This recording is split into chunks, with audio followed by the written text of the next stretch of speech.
Hi everyone, welcome back to my channel. My name is Justin and you are watching That Christian Vlogger. I like to say that this is a place where you get to join me and experience faith in the first person. If you're wondering where my better half is, where Emily is, she decided to take the day off because yesterday we had a really busy day, and so she'll most likely be back with us tomorrow. In today's episode, we're answering the question given to us by Roadside Reasoning, who asked, what advice would you give to a young man who's never really pursued a girl before and is maybe a little bit afraid? Well, to start off, I would say that this is something that guys, in my opinion, don't really get enough credit for. Asking someone out or kind of taking that first step, especially when you're not sure if the other person likes you, is a really scary thing. If your school has ever had like one of those Sadie Hawkins type stance where basically the roles reverse and girls ask guys out for a change, you know that that is a very nerve-wracking thing because you're always so afraid of what happens if they say no. What is it gonna mean for my life? What does that mean about who I am as a person?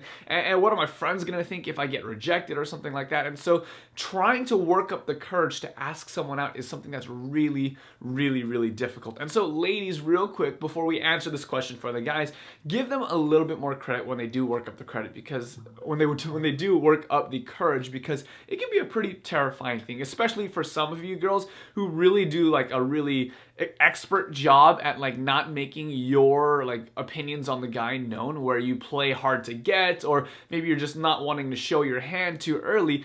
Then it can really be terrifying, especially if you don't know where the person stands. But as far as advice that I would give, obviously the first thing that I would say, we've mentioned this on our series on dating. By the way, I have like over 15 videos on a dating playlist if you want to know more about this subject. But the first thing that I would say is that you have to be willing as a guy to get out of your comfort zone, and you have to be okay with the whole concept of getting rejected. For the last 10 years or so, I did a lot of like door-to-door ministries and evangelism, which meant that I was knocking on a lot of doors, talking to lots of people, getting to meet literally thousands upon thousands upon thousands of people, and that also did mean that I was rejected hundreds and thousands of times. And the truth is that rejection didn't always feel very good. In fact, many times it did hurt, and it made me kind of like ask questions and like, man, am I really good at this or am I not? But the truth is that rejection is something that you can kind of learn to get used to.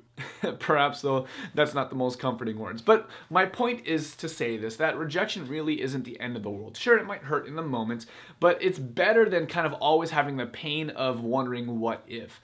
I forget who said it, but there was a great quote that said, you can have the pain of change or the pain of staying the same. And the reality is if you're in this stage of life, you're ready for a relationship, and you see people that you are interested in, but you're too afraid to approach them, to ask them, to pursue someone, you already know that that's a painful place to be in, especially when it's in that season of life. Maybe you're in college, you're already ready for a relationship, but you're so afraid to pursue it. You're already feeling a certain sense of pain and discomfort for not being able to actually chase after your heart. So you can have the pain of, getting rejected on occasion, or you can have the pain of basically doing the same thing you've been doing for years and years. So that's the first thing. Get used to being rejected. It's okay. It's not a big deal. Obviously, as you do this more and more, you get better at it. Your confidence starts to grow, and who knows, you might actually get to meet someone. The second thing that I would say that is really helpful, that I've heard a lot, especially from ladies, is that a lot of times ladies are accusing guys of saying, man, they're giving me so many mixed messages. And so the second piece of advice that I would give you is to make your intentions clear. Maybe not in the first second you meet them, like, hey, my name is Justin and I think you're really pretty and I want to just like get to know you and maybe we can get married and have kids and all these kinds of things.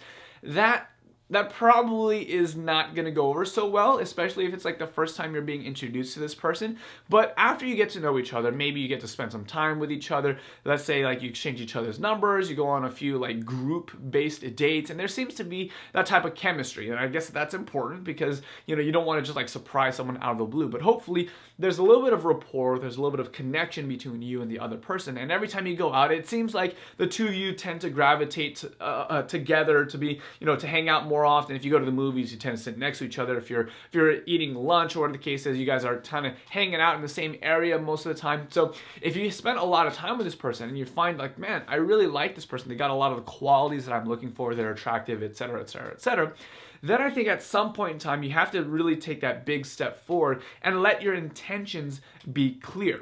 And so I want you to practice saying something. So maybe it's not these exact words, but it's some form of this type of conversation where you basically tell the person, hey, I like you. I think that you're pretty awesome, and I think that you have a lot of the qualities that I really admire in a person. And I'm interested in seeing if you would like to take this relationship to the next level. So some form of that, where basically you're saying, hey, there are things that I like about you. There's qualities that I like about you. You're not just limiting that person to like the physical dimension. Hey, I think you're pretty hot. You don't want to go out with me? Like, girls appreciate being complimented on their beauty, of course, but in a relationship, they want to know that it's more than just their beauty. They want to know that you appreciate their mind. They want to know that you appreciate their character. They want to know that that you appreciate their sense of humor, or whatever the case is, their visions, their aspirations. And so you can talk about those things. But then at some point in the conversation, you have to say, I like you, and I'm interested in taking this relationship to the next level. Now, maybe you don't like those words, but some form of that, where you basically say, hey, listen, I'm not here to play games. This is what I'm looking for. I'm wanting to see if you're willing to go out with me, or something along those lines. So being very clear about your intentions will help the girl out a lot. So, and this doesn't always mean that it works, but at least you're being clear about your intentions. And I have a lot of friends, a lot of students that I've worked with over the past, who come to me and they say, man, Justin, this guy keeps giving me mixed signals. Sometimes we end up hanging out, and then other times it seems like he's hanging out with other people. So it's like, what do I do in those cases? So make your intentions clear. A third thing that I would say is also to focus on one person.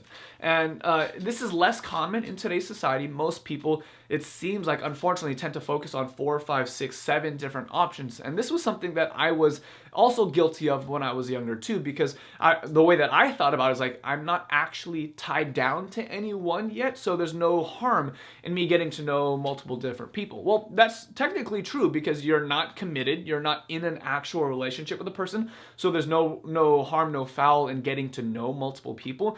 But one thing that I think a lot of guys do is that once it kind of, the relationship passes like the just acquaintance, friends, and you're kind of going deeper in that level, and you're starting to work more towards a relationship.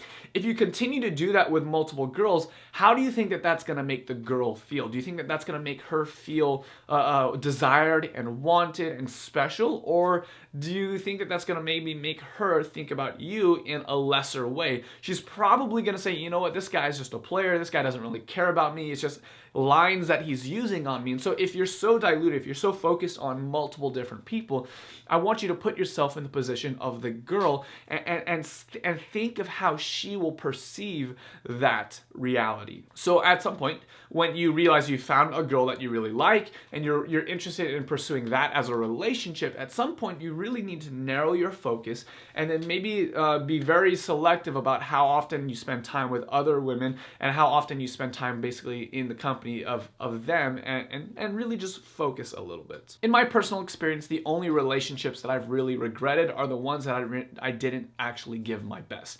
The ones that I regret are the ones where I played games for so long, or basically where I was just kind of in this limbo stage for like weeks, months, if not even years. Like, those are the ones that suck the most, because you're always wondering the question, like, what would have happened if only I had done this?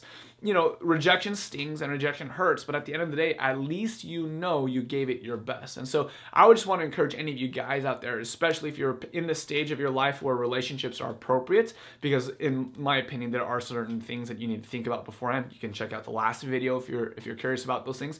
But if you're in the stage where relationships are appropriate, you're finding that it's time for you to start thinking about a life partner, I would strongly encourage you guys to just go out, give it a shot, take a risk, make mistakes, and learn from it. But I'm interested in hearing what you guys think. I know that you guys have a lot of experience in this area. Some of you guys, you've made mistakes, and other of you guys have also had success with this, and so I'm wanting to know what your thoughts are. What advice would you give to a young man who's interested in pursuing a girl, but maybe, actually, I've been saying girl this entire time. I apologize. That can be a little condescending. What advice would you give a young man who's interested in pursuing a young woman? Sorry about that, ladies. What advice did you give them? Let me know in the comment section below. But thank you guys so much for hanging out with me for today's Veda. I will see you guys tomorrow. By the way, did you know that you guys can grab shirts like these? If you're interested in grabbing a That Christian Vlogger shirt, I have like 6 different designs available on my website. There is a link in the description bar below. But until next time, I'm That Christian Vlogger, and I want to encourage you guys to experience faith in the first person. God bless.